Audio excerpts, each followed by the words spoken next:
Razorback Nation, welcome into episode 21 of Hawgs on the Hill, your go-to podcast for an in-depth dive into all things Arkansas Razorbacks. Join us as we dissect the victories, analyze the plays, and revel in the spirit of the Hogs. Episode 21 is brought to you always by Homefield. Step in the legacy of collegiate style with Homefield's premium vintage apparel. Embrace the spirit of your alma mater or even your favorite team with their meticulously crafted, comfortable, and stylish collections. Elevate your game day attire and celebrate the rich history of college sports. Homefield, where tradition meets modern comfort in every stitch. You can use promo code Variety Sports and all caps to receive 15% off that order. And, the hot topic in Arkansas right now is Slobber Hog, and we'll get to that here in a little bit, but they've got a great collection in different shirts, pullovers, long sleeves with Slobber Hog on it. So go check them out today. They got some great stuff. And man, I don't know about you, but it's still a little bit surreal that we got that win over the weekend. Tennessee, that was big for this team, this program, and especially with everything swirling around what we talked about preseason with question marks on jobs, what the success might look like, what how Talen's going to be. So I think this game was a great. Or something that even Pittman said, the Hog fans in the state needed it. It was a big win and kind of helped restore some faith, if you will, in the football program instead of it being like, well, we're just going to have another crappy year and that's what it's going to be. Can't wait for basketball. Yeah, everybody exactly. That quick to say cycle. That, and then when basketball doesn't go good, I can't wait for baseball. And the never-ending Arkansas sports cycle. Yep, it's the circle of life, or death, whatever you want to call it.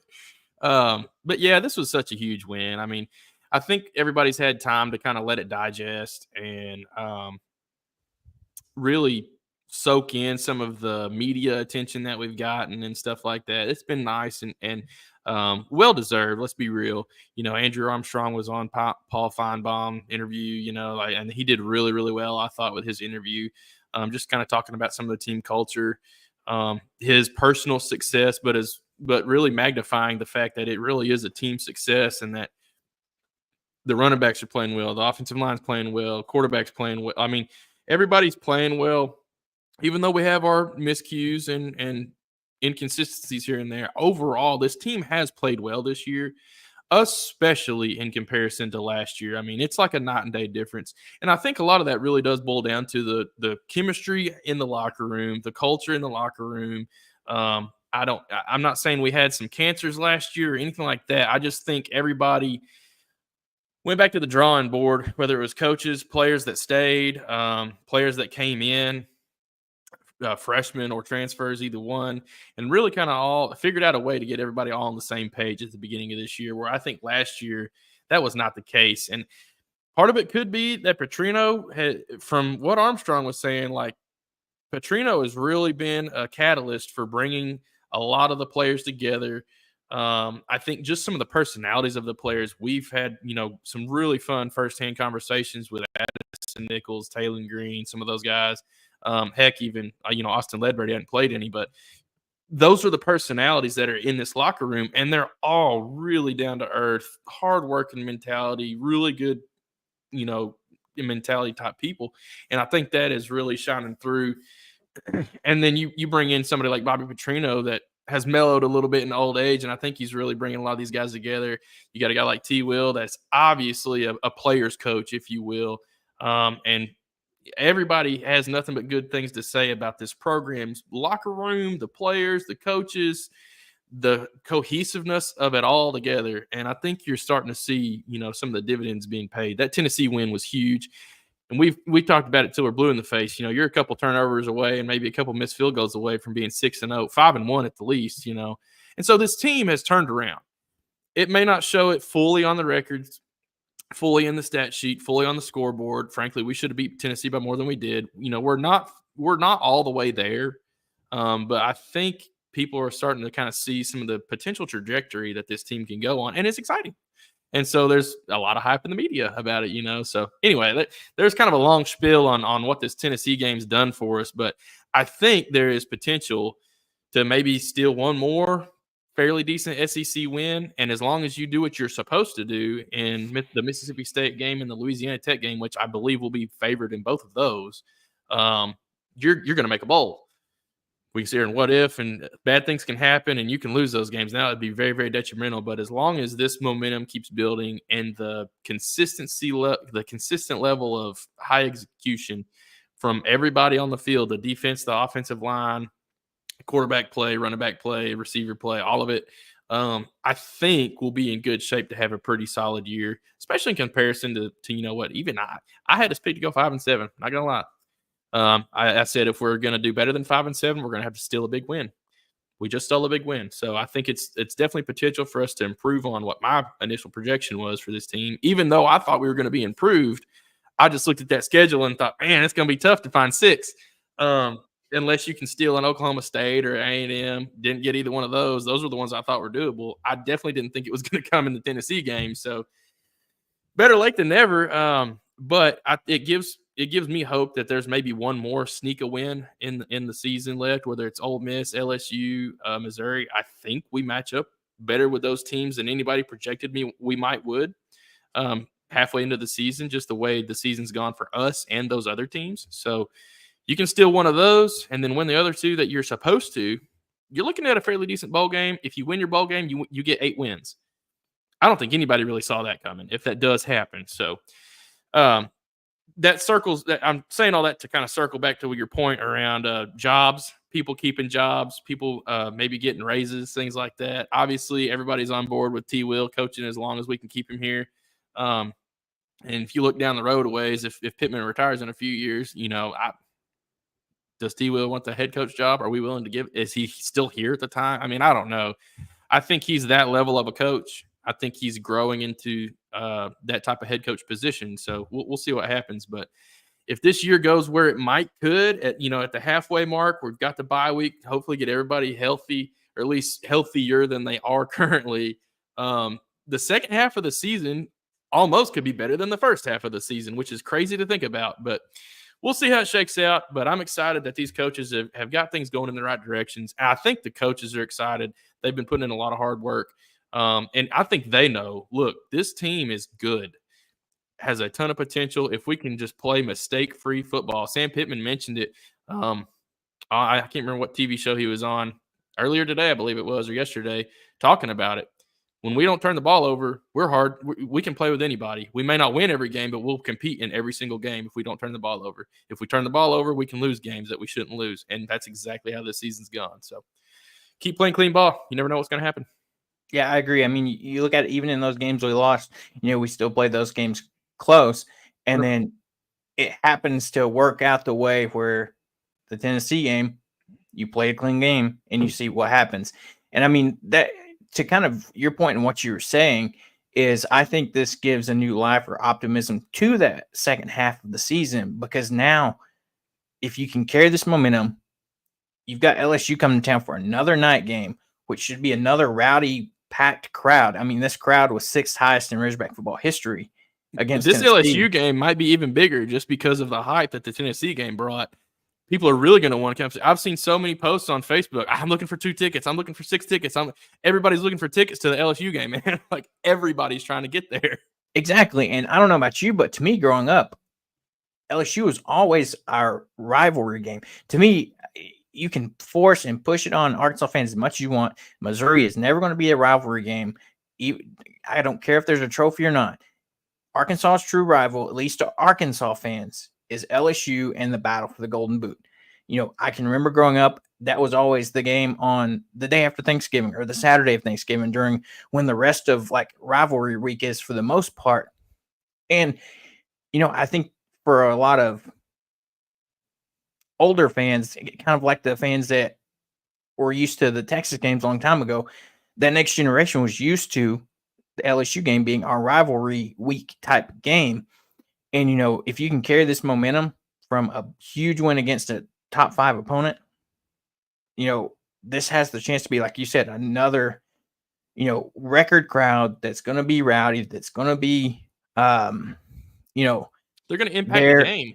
They're going to pack the game. And plus with LSU being, as close like LSU was, Tennessee, they're going to travel well. Tennessee surprised me at how well they traveled.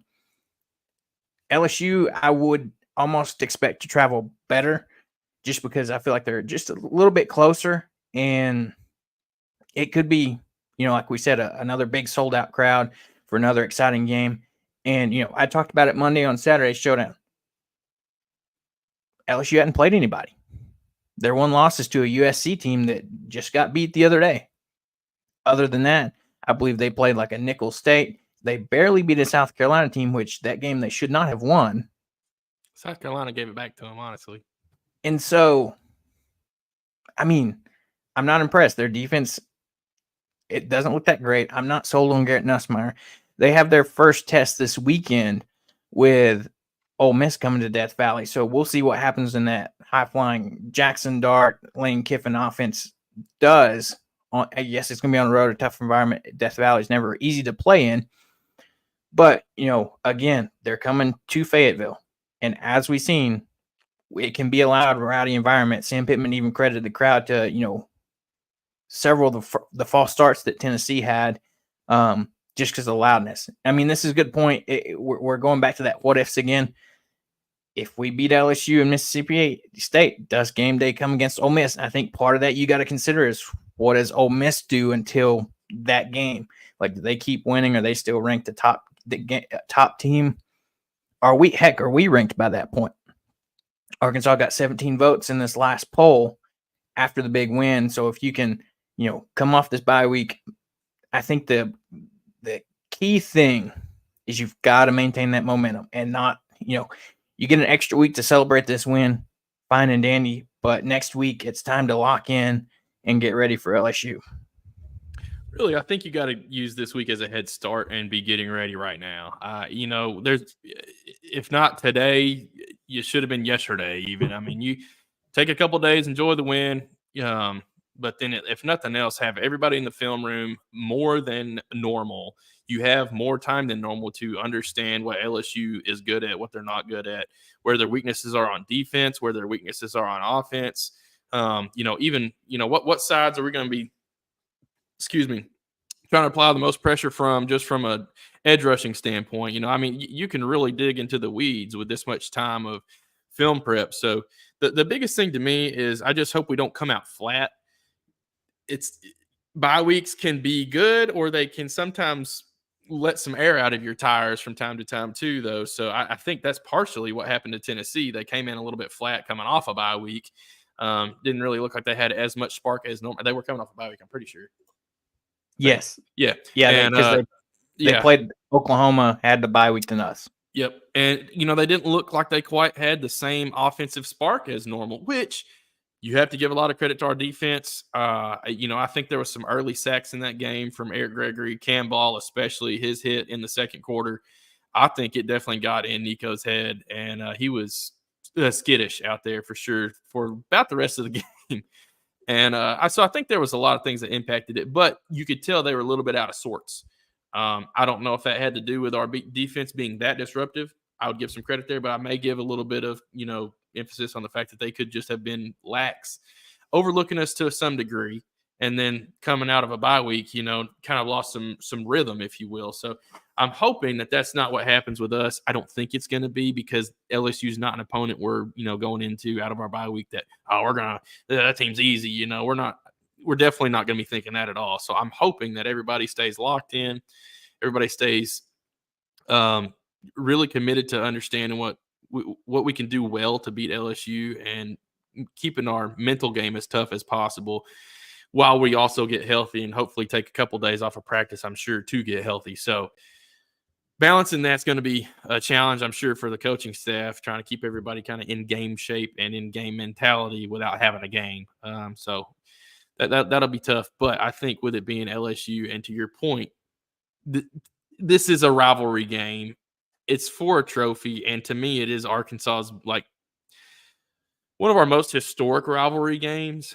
Honestly, just some of the games that we've had against them in the past. You think back all the way to the Matt Jones era, Darren McFadden we go down there and beat number one when we're not ranked because Darren McFadden rushed us for 300 yards. There's so many historic games against them. And heck, even fairly recent, Brett Bielema getting his first conference win against them.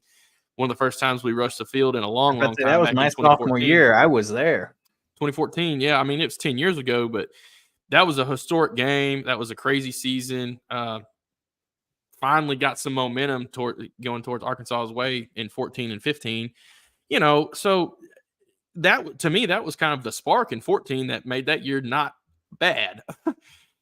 Come back and beat Ole Miss the next week, shut them out too, and it seemed like momentum was building in Arkansas. We had a couple decent seasons kind of after that, but anyways, I think the players know that, the fans definitely know that, and it goes.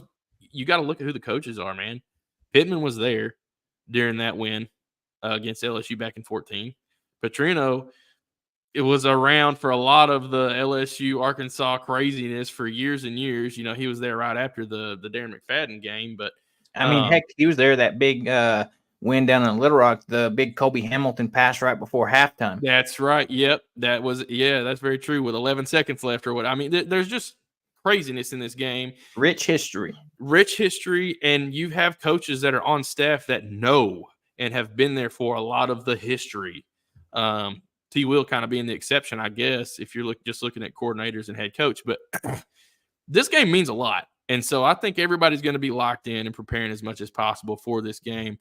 Going back to Pigpen's question about game day, I'm tired of talking about game day. I would love it if game day comes to the Hill, but I feel like we jinx ourselves every time we go down this road, and so a lot of it, to your point, will depend on if if Ole Miss, keeps winning, and if we keep winning. I mean, there's potential for it, but I hadn't even looked at what matchups are that week. There's no telling, but it'd be fun to have them on the Hill. It was just awesome to see some of the pictures from Kirk Herbstreit and Ben at the stadium at night.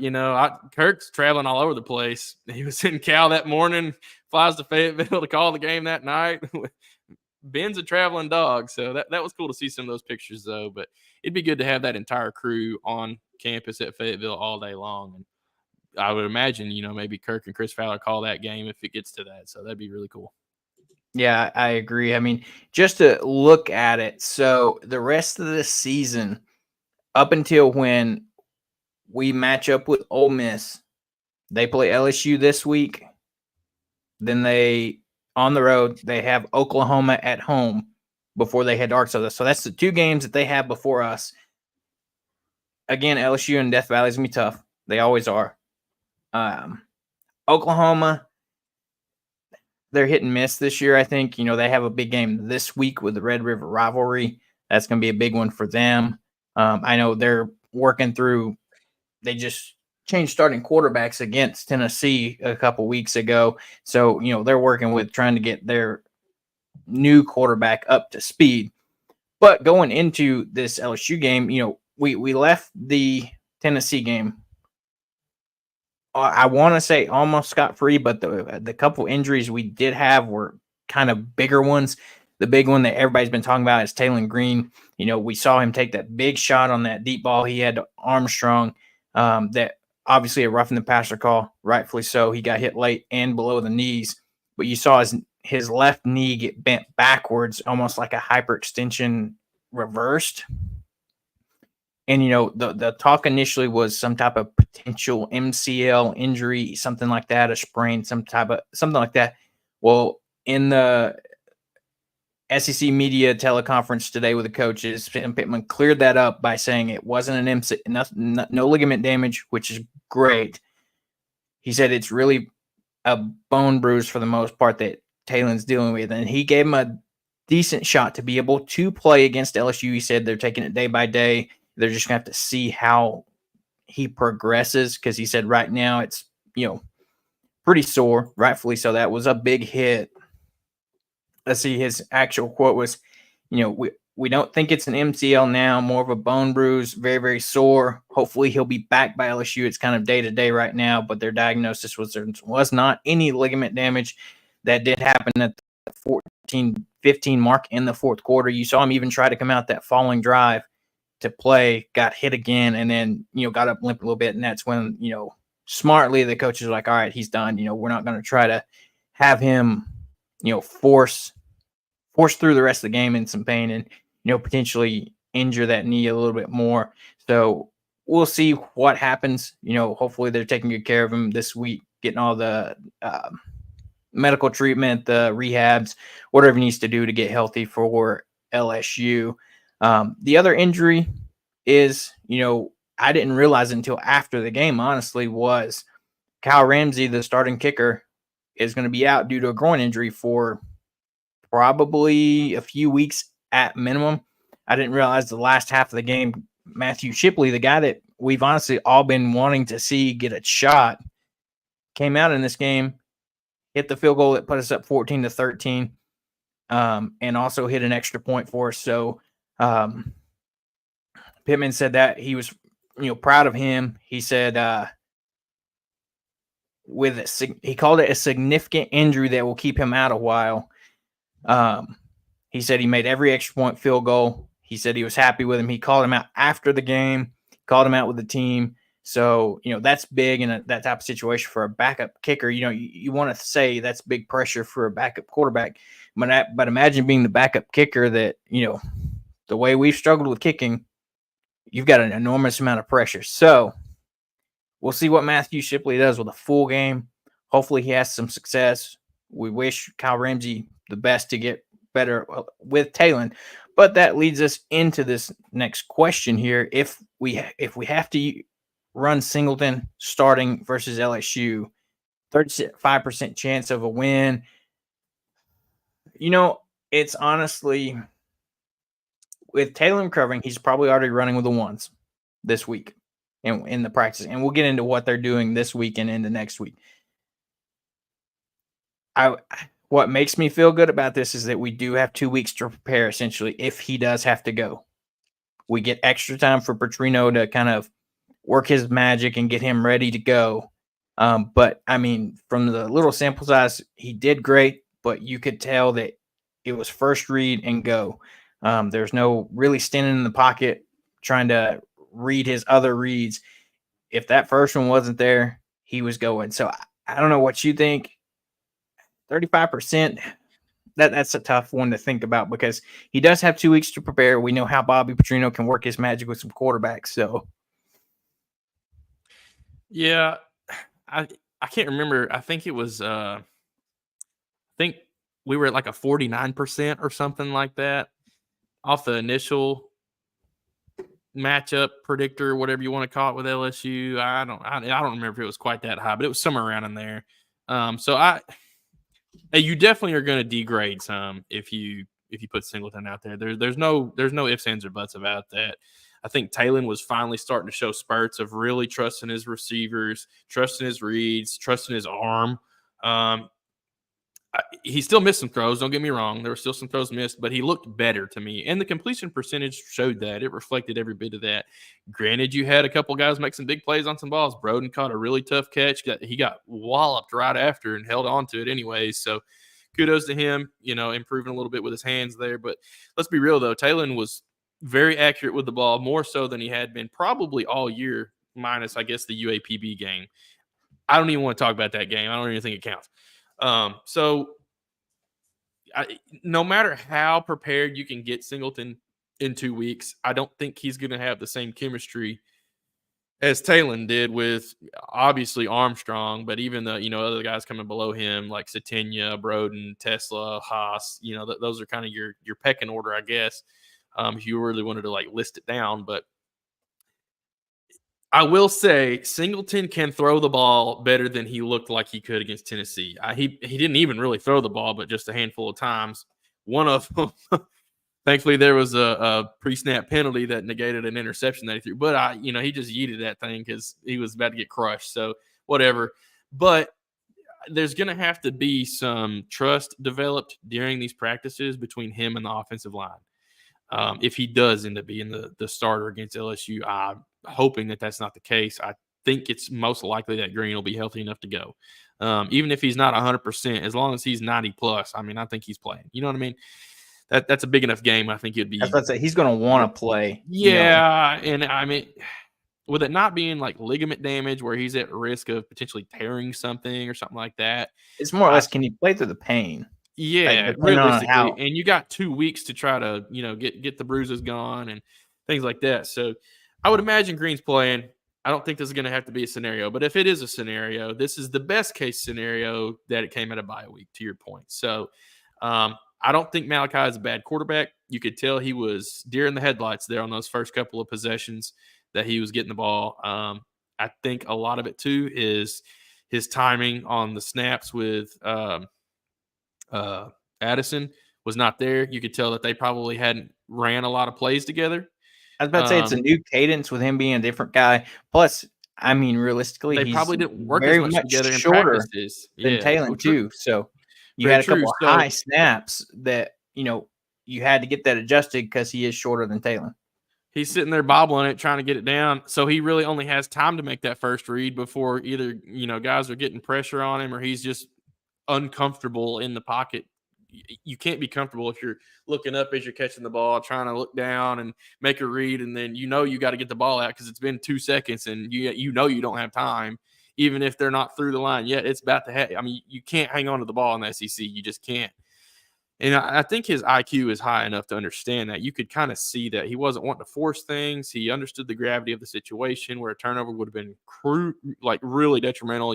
So he did just enough, and that's really all you needed from him. And we ran the ball well enough, and our defense played well enough to mitigate some of those factors. So, like we said, though, I think with a couple of weeks to prepare, Petrino, him running with the ones, all those things, him getting a lot more time with Addison Nichols in snap practice, getting that timing down, getting the position of where those snaps are coming out at, things like that. Like I said, I doubt he's ran with the ones a whole lot.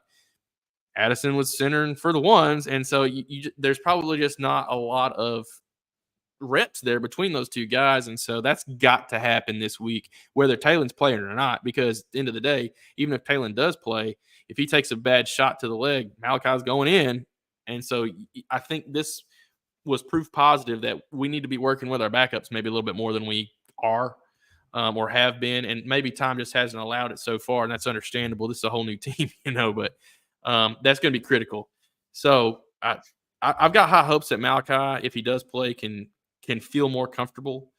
I think LSU's defense isn't as good as Tennessee's, and so naturally he should have a little bit more time and be able to make reads a little bit easier and see the field a little better and have, all those things, not feel as much pressure. And it not being a, hey, I got to go win the game right now type of scenario that you're coming into the game in. Scoreboard 0-0, fresh slate. Maybe, that pressure isn't there as you're coming in. You can kind of get your sea legs in the first drive or two and look a little bit better as the game progresses. So I don't know if I'd put the percent that low with how well we've been running the ball, how well we've been playing defense. And LSU isn't Tennessee, in my opinion. They're not a bad team. Don't get me wrong. I'm not saying they're bad at all, but I don't think they're Tennessee. So worst case scenario, Singleton has to start. I'd probably put it closer to like a 40. Yeah, I can see that. And to this point, this helps too. Harold Perkins is out for True. LSU. I hate to see anybody hurt, but that is a Easily their tremendous best defender. Yeah, easily benefit their best player. to Arkansas. But to your point, he gets that this game, like I said, it comes at the perfect time for this situation where he does get 2 weeks to prep. And on top of that, it's not like he's having to go to Death Valley. It is at home in Fayetteville. So it's our crowd that, it's not like you're going into an insane environment on the flip side, but you're the opposing team. So that's going to be big. I'm interested to see what Petrino does with prep because, Talon's probably not going to be taking much part into practice this week. We'll talk about it. So Pittman in his press conference today said yesterday was just a walkthrough. He said today they're going to film and walk. Monday they also did film.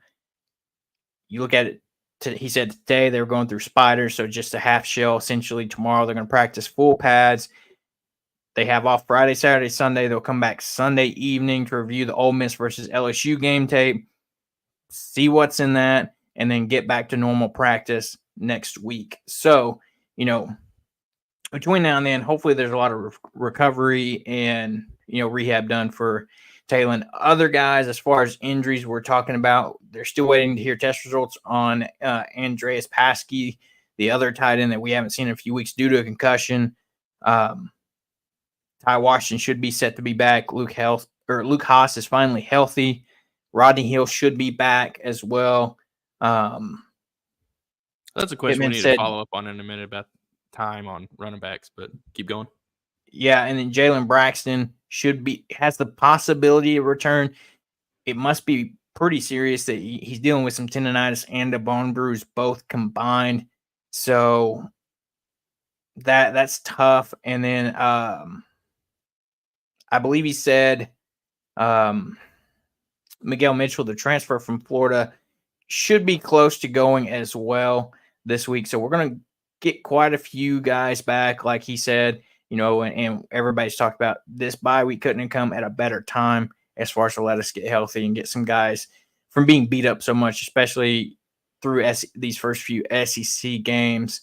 It's going to be big. But, game planning for me, if I'm Singleton and Petrino going to this LSU game, rely heavily on that stable of talented running backs that we have.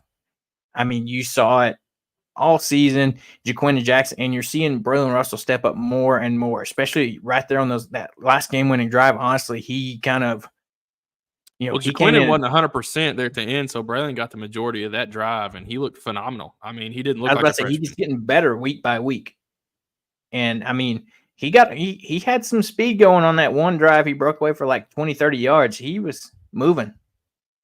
Yeah, I don't think he's ever going to be like a 85-yard run type player. I don't think the speed's there like that. It reminds me of Alex Collins almost in a way, how Alex Collins wasn't really that way either, even though he wasn't 253 pounds.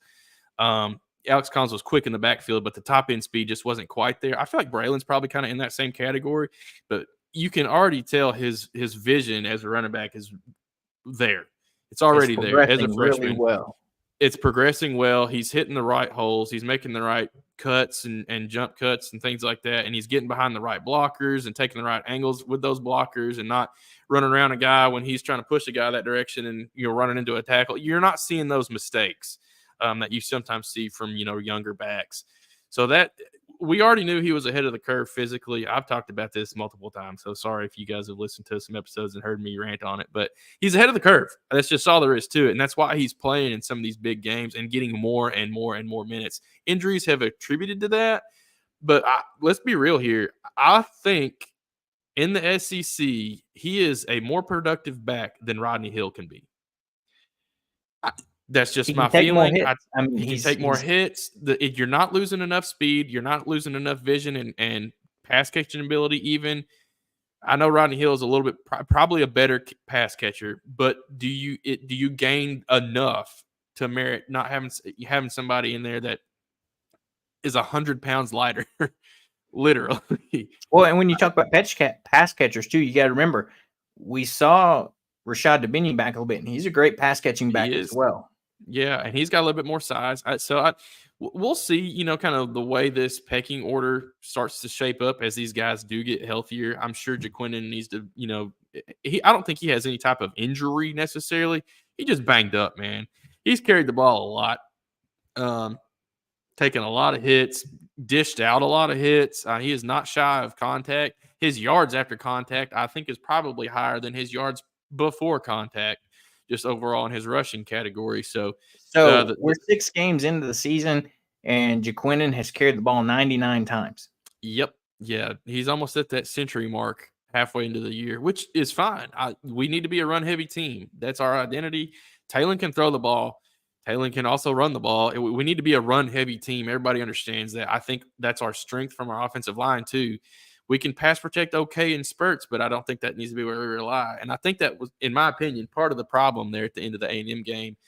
Not knocking Petrino, but I feel like we went too pass heavy there on that last drive. We had 2.5 minutes with 2 timeouts, and we didn't run the ball once.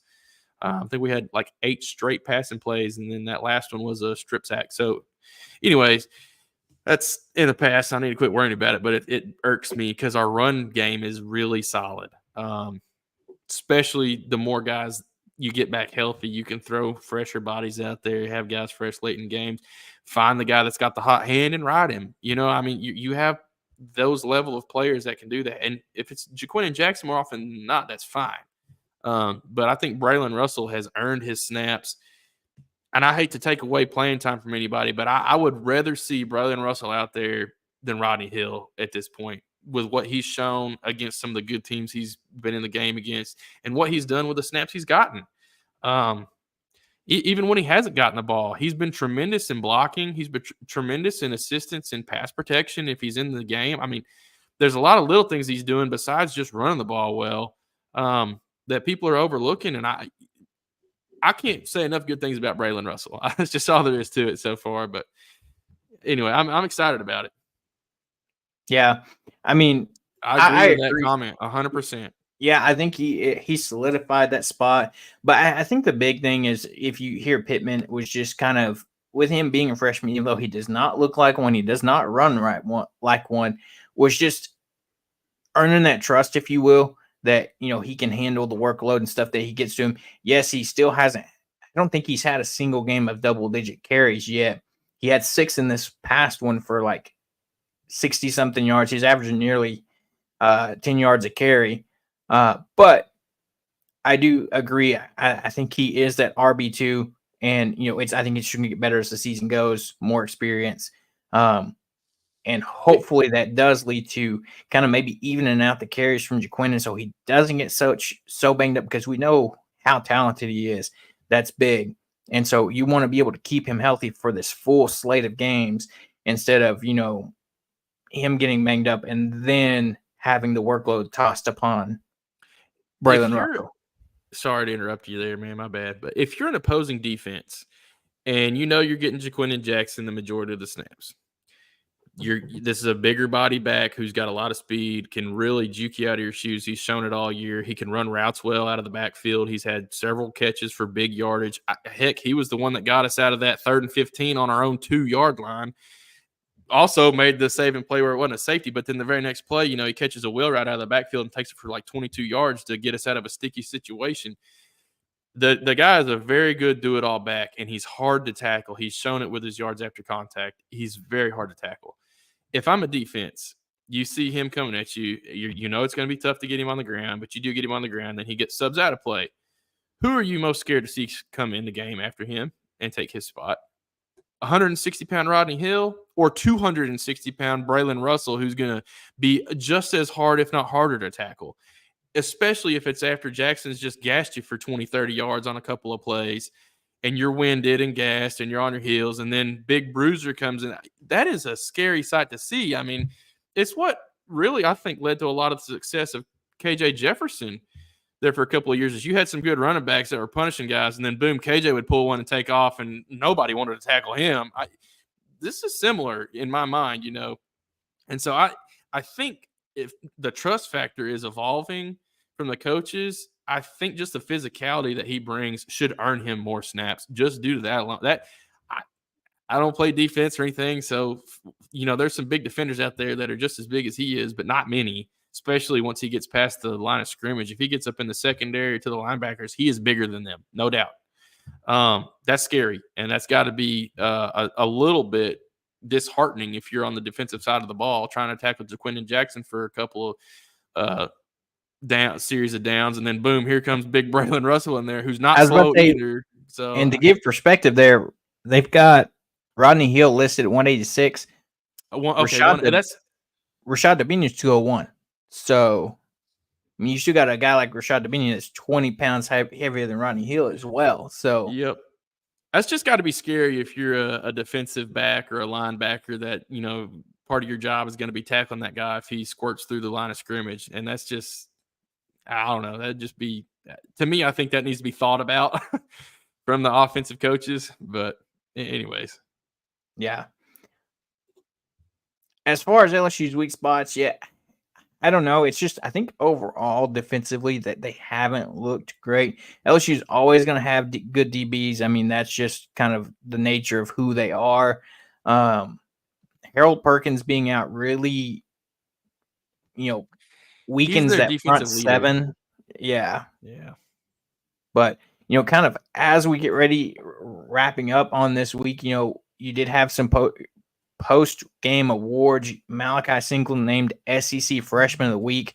I mean, how can you not with him coming in a really tough situation and just flat out winning the game for you in a pressure where, I feel like most freshmen would maybe fall apart a little bit. He came in, did what he needed to do. You saw a lot of handing off the ball, and he wasn't necessarily complaining back. Oh, well, let me throw the ball. Let me try to win this. He did what was asked of him, come in, turn around, hand it to Braylon Russell, and you saw what happened. He got it down the field, and then he was able to make a play with his legs to get it in the end zone to give Arkansas the lead. On top of that, unfortunately, it is another but you did have Fernando Carmona get SEC Lineman of the Week. That's the second time he's gotten named for an SEC Player of the Week type nomination. And I mean, you can see that he's out there playing hard every play. He's one of the keys to this offensive line. Him and Addison are big as far as the two of the transfers we got in. So that's going to be, congratulations to those guys. We hope to see more of those. And we do have an updated time for LSU. That will be a kickoff at 6:00 on ESPN. So, it was going to be similar 6 or 6:30 as this Tennessee matchup. It is for sure going to be announced. It is at 6:00. So that's going to be big. Another night game. Can't wait for it. As we continue on here, if you haven't seen it, I don't know where you've been. We officially have Slobberhog back on the court for this season. We made that match, according to Hunter Yurachek, to be able to have that. And I mean, it's awesome. The court looks great, man. I was about to say, I know a lot of people. If you haven't seen it, I mean, oh, yeah. That's beautiful. I mean, it looks great. Throwback to the 90s of, when this was big, all those, fantastic 90s teams. It's great. So I like that it doesn't have the weird outline of the state in the center. That was cool when they first put it on there, but it kind of got a little outdated in my mind. So I think the Slobber Hog was an awesome kickback to nostalgia. And I think to me it provides a little bit of I don't know if expectation is the right word, but maybe a little bit of added boost to what we should expect in the John Calipari era. It should be a return to the 90s dominance that was Arkansas basketball. And so if that's not fitting to have it on the court at this time, I don't know what is. Yeah. Great point here. It didn't necessarily take $500K to pay for all this. I think part of that was an ask to help bump up that NIL fund a little bit. But, the fact that, whether we got close or not, and your check just said we made it, I don't care. I'm glad he I said it either way whenever it was announced, that either way we meet it or not, that it was probably going to happen. Because Seth's point before we started the show, that took days to do. They didn't just do that overnight once we met it and said, okay, here you go. So, yeah, I think it was happening no matter what. I think they just, your check is a salesman. Let's be real. And that's not a bad thing. Some of the comments here and there have felt like begging maybe to some fans. Fine. If you want to take it that way, that is what it is. You got to look at it in all the context and look at all of the talk he said kind of the whole time. But you can't knock the guy for working hard to try to get as much funds available for his coaches to have the most successful teams that they can. That's today's day and age, and we've had talks about it on previous shows on what we think NIL needs to look like in the future, and if there's a cap, or if it can only be coming from endorsements and not these collective funds, or whatever the case may be.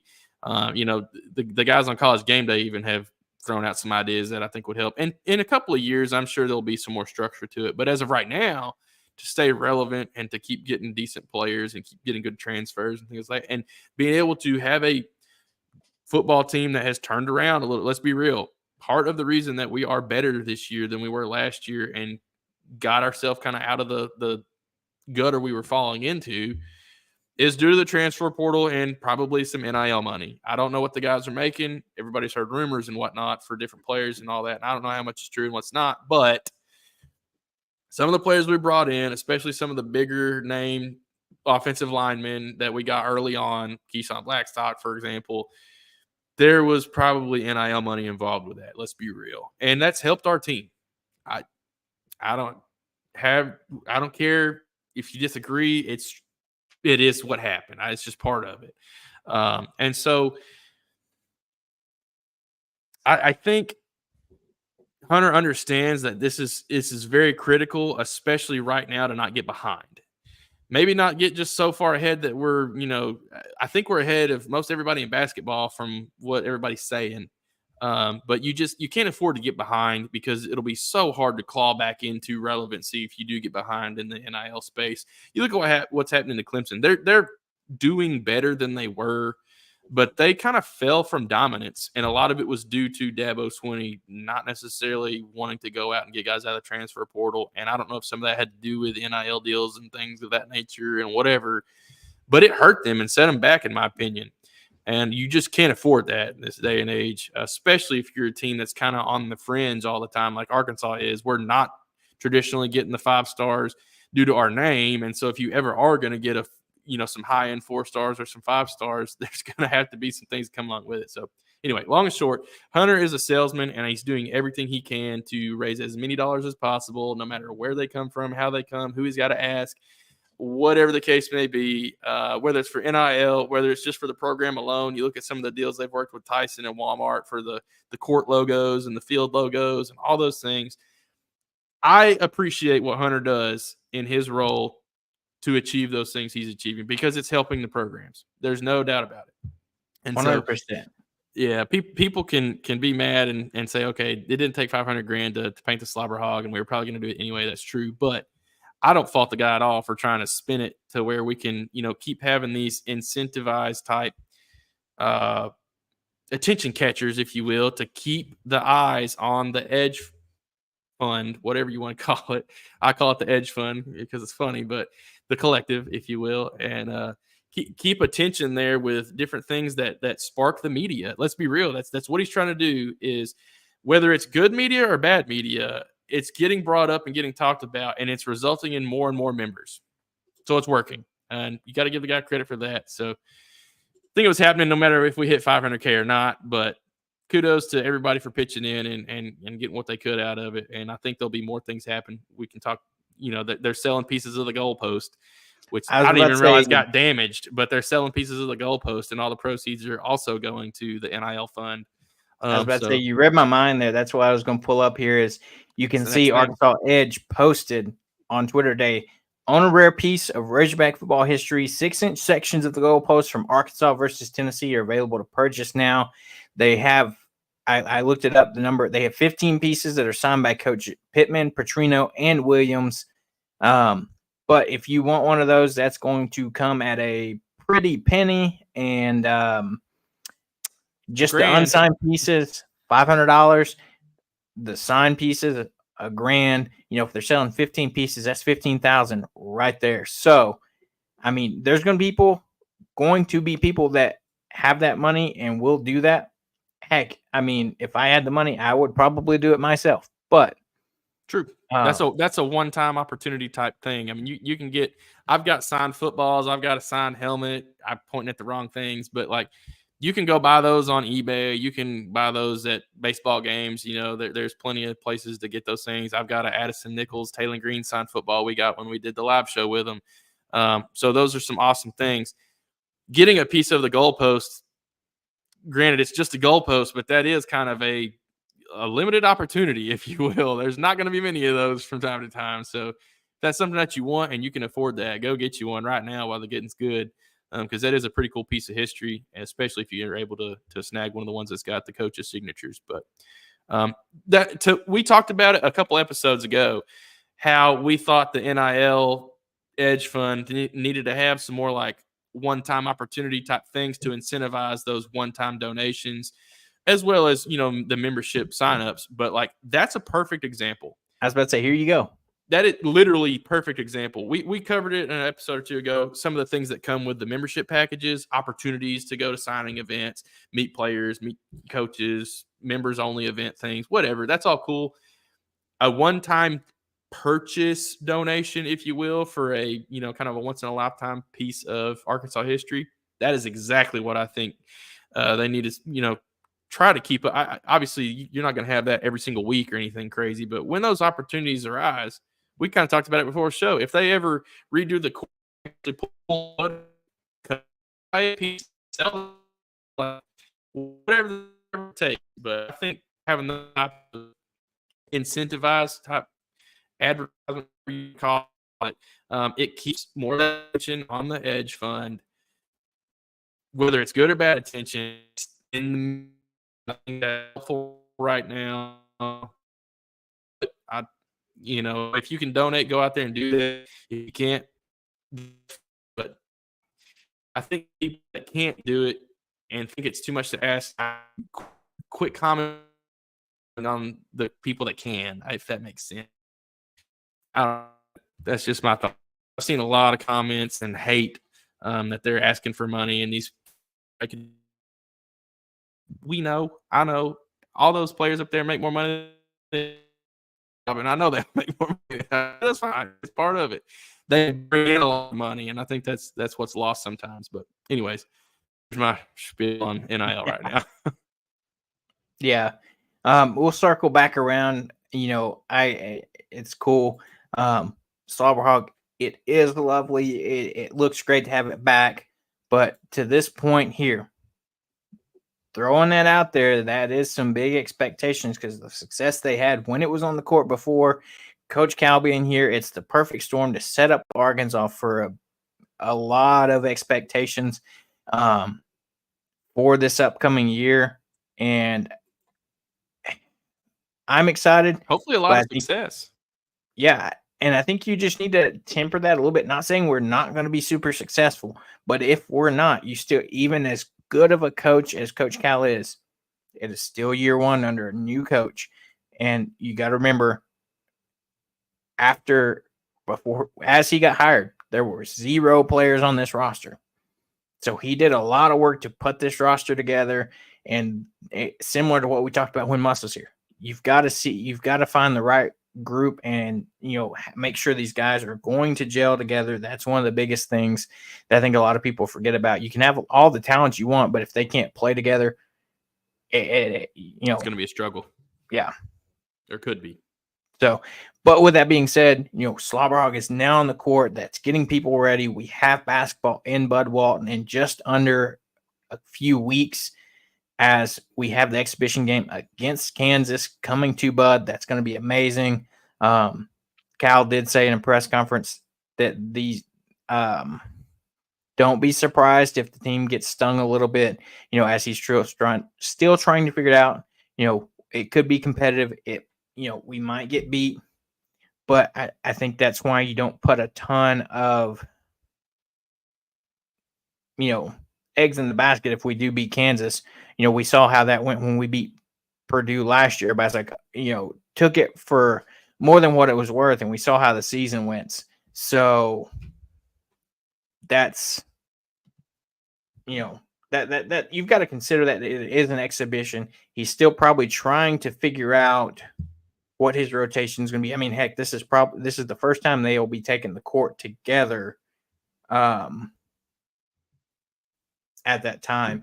As far as the game being televised, I haven't seen it announced yet. I think I haven't either. I don't think they've locked in a television spot for it. I mean, I don't know how you don't televise this.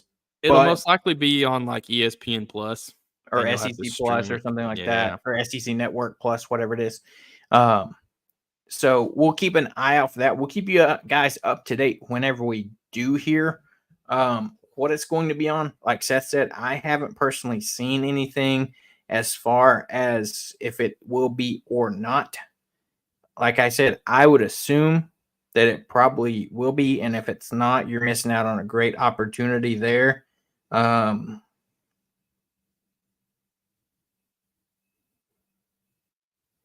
I'm Yeah, doing a little broadcast research. information and tip-off time will be announced at a later time, so that'll probably come out as we get closer. Like I said, that's at the end of the month, the Friday before the Mississippi State game, on a weekend where football is away. So, yeah. So,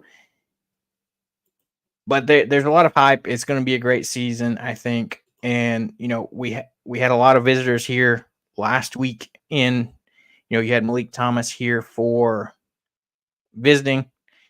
Cal's also receiving a visit from four-star Sean Abeve. He is a 6'7", guard that's coming in big in the 2020 next class. And then you also have, he is visiting the number 3 overall recruit, Nate Ament. He's a guy that 25 class, number 3 overall player. We've already got Darius Acuff. We just had Malik Thomas visit. So, I mean, he's out there hitting that recruiting trail hard with some big time, going after some big time players. If you can just get a handful of some of the guys that have visited, I mean, that's a huge win. Everybody that's been coming on campus, it's not 3-star guys. They're top 10, top 20, top 50, top 100 type players, every single one of them lately. And if you can lock in a couple of those guys and get them to come by in, give you at least a year or two, this team's going to be set up for perennial success. Coach Cal's the guy to do it. He built a good pattern at Kentucky, and I think he is learning and discovering new ways to build better teams with healthier mixes of some seniors, some transfers, and some 5-star freshmen. So we'll see what happens, but I'm hoping he brings the good recipe of mixing players to Arkansas. I think we're set up to have a decent team, but I think similar to kind of this football season, there's going to be some growing pains early on. Hopefully, the team that we see in this exhibition game is not the team that we see in March. I want to see continuous improvement. No matter how good we look against Kansas, I mean, we could look great. But I still want to see us get better. You know what I'm saying? I think that's the expectation. No matter how good we start out, we need to continue to improve and play better together each game throughout the season, and hopefully, be set up for the best March possible. Yeah, I agree 100% there. We'll jump over to Arkansas soccer, where unfortunately, they did fall this past week on the road to number 7 Mississippi State. We knew a loss was going to come. I mean, as much as we wanted it to, you weren't going to see a perfect season. Unfortunately, that loss did come 1-0, 1-0. So it was a really close game, tough game that, they fought it out, but they will be back. They dropped to number 6 overall after that loss. They will be back in Fayetteville tomorrow night, taking on Tennessee. So that's going to be a big matchup as you have the Volunteers coming to town. The poor Volunteers. I was about to say, after their football team, their other football team will be coming to Fayetteville looking for a win as well. As far as volleyball, we mentioned they did have a match against Oklahoma. They won that 3-1. Arkansas softball's got some fall ball going on. Arkansas baseball, they had their red-gray fall scrimmages last weekend. They've got scrimmages against Oklahoma State this weekend. So actually playing somebody else, those are going to be Friday, Saturday. There's going to be some cool giveaways. It's free to the public. Concession stands going to be open. So if you don't have anything going on, or you just want to go watch some Arkansas baseball in October, head out to the ballpark. And perfect time with a bye week, man. Go catch some early baseball. Exactly, 100%. As far as baseball, I did see today or earlier in the week that it was ranked as the number 3 in the Baseball America's top 10 newcomer classes for 2025. So Dave keeps it coming. We know what to expect, and that'll be good. But, as we continue here, we're going to get wrapped up.